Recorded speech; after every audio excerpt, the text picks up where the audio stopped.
Hi, I'm Justin Saffel.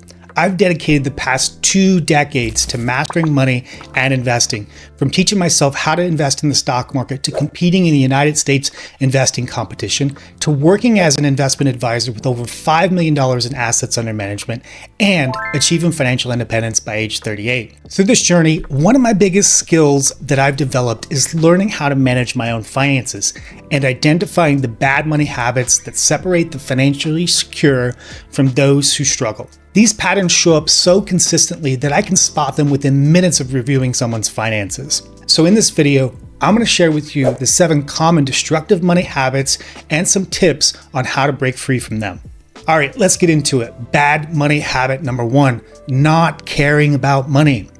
Many people say money isn't everything, or I don't care about money. I used to think this way too, believing that focusing on money was somehow shallow or materialistic. This mindset kept me stuck in a cycle of financial stress for years. The truth is, not caring about money is actually the opposite of being virtuous. It's being irresponsible. When you don't care about money, you're choosing to ignore a crucial tool that affects every aspect of your life, your health, your relationships, and your ability to help others, and your peace of mind. I've seen clients who claim they don't care about money end up unable to support their kids through college, support their aging parents, or leave toxic jobs because they had no savings. Some argue that focusing on money makes you greedy, but there's a massive difference between being obsessed with money and being responsible with it. It's like saying you don't care about your health. It might sound a bit noble, but it's ultimately very self-destructive. So here's the deal. Start viewing money as a tool for creating the life you want, not something that defines your worth. When you care about money in a healthy way, you're actually caring about your future self and the people who depend on you. This brings me to my next second destructive habit. Bad habit number 2, not having clear financial goals. Most people go through life with a vague idea like, I want to be rich or I want to retire comfortably. I see this daily with new clients who come to me frustrated about their finances. Without specific goals, they spend years spinning their wheels without making real progress. The problem with vague financial goals is that they don't give you anything concrete to work toward or measure against. When I ask people what retiring comfortably means in terms of dollars, they often have no idea. Some say they want to be rich, but can't define what that means. Is it $1 million, $5 million, $10 million? Each requires completely different strategies and timelines. I had a client who once said to me, she said she wanted to retire early, but when we dug deeper, she had no idea of how much she needed or by when. This lack of clarity meant that she was saving randomly, investing without purpose, and had no way of knowing if she was on track. Some argue that setting specific numbers feels too restrictive, but I found the opposite. Clear goals actually give you freedom because they let you make confident decisions. So here's the deal. Set specific measurable financial goals with clear numbers and deadlines. Write down exactly how much money you need and when, whether it's $50,000 for a house down payment in 2 years or $2 million for retirement at age 55. But even with clear goals, you won't get very far if you're falling into the next trap.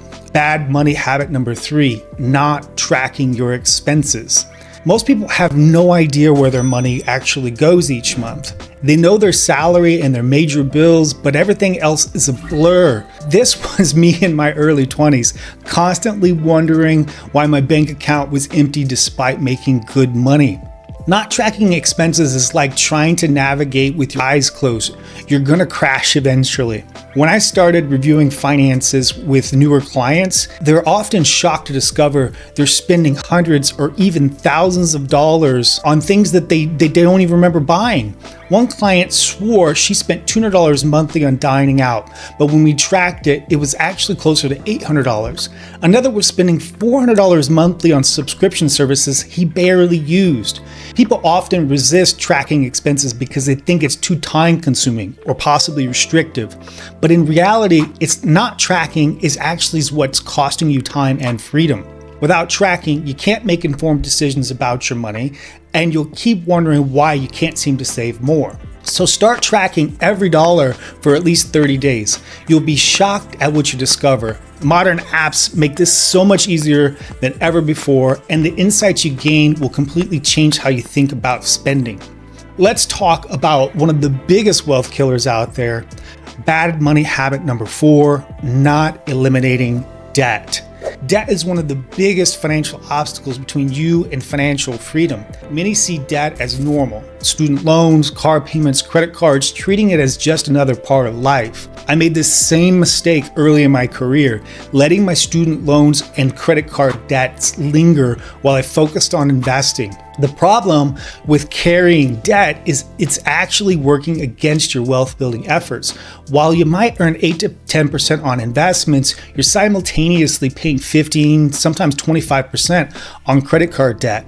I had a client who was proud of saving $200 in his monthly investment account while carrying $15,000 in credit card debt at 22% interest.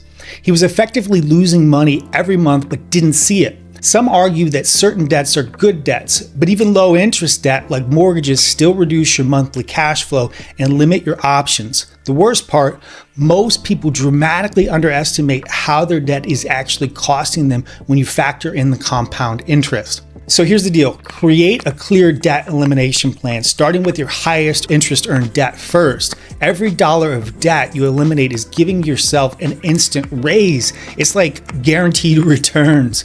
But eliminating debt is only half the equation, which brings us to our next crucial point. Bad habit number 5, not trying to increase your income.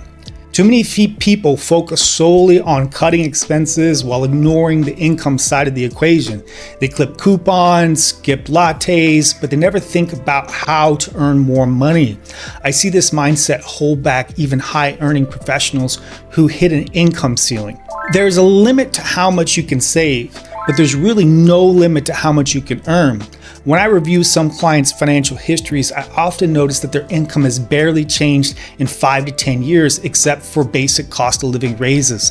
One client was still making the same salary after 8 years at her company, despite taking on triple the responsibility. Another was so focused on budgeting that they never noticed he was underpaid by $40,000 compared to others. Some people argue that chasing money isn't worth the extra stress, but that's a false choice. There are countless ways to increase your income without sacrificing your lifestyle, from negotiating raises to starting side hustle business to developing new skills and commanding a higher pay. So take control of your income growth through strategic career moves, skill development, and creating multiple income streams. Your earning potential is your biggest financial asset. Treat it that way. Now, on to bad habit number 6, not investing. Lots of people think investing is too risky, too complicated, or something that they'll do later when they have more money. I meet people all the time who have kept their money in savings accounts for decades, thinking that they're playing it safe. The reality is that they've lost massive amounts of wealth to inflation. Not investing is actually one of the riskiest financial decisions you can make. Let me share a real example with you. One invested $500 monthly in a basic index fund while the other kept everything in savings, waiting for the right time to invest. After 15 years, the investor had built significant wealth while the saver's money had lost purchasing power thanks to inflation.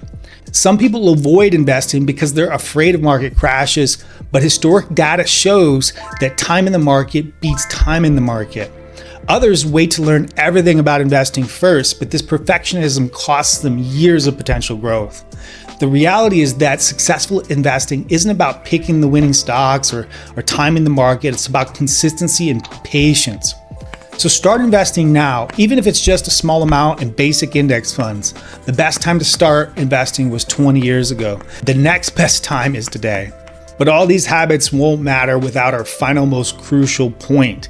Bad habit number 7, not having a plan. Most people's financial plan is really just a series of reactions to whatever is happening in their life. They save if there's money left over, invest when the market seems good, and make major financial decisions based on emotions rather than strategy. I did this myself early in my career, and it led to years of inconsistent progress.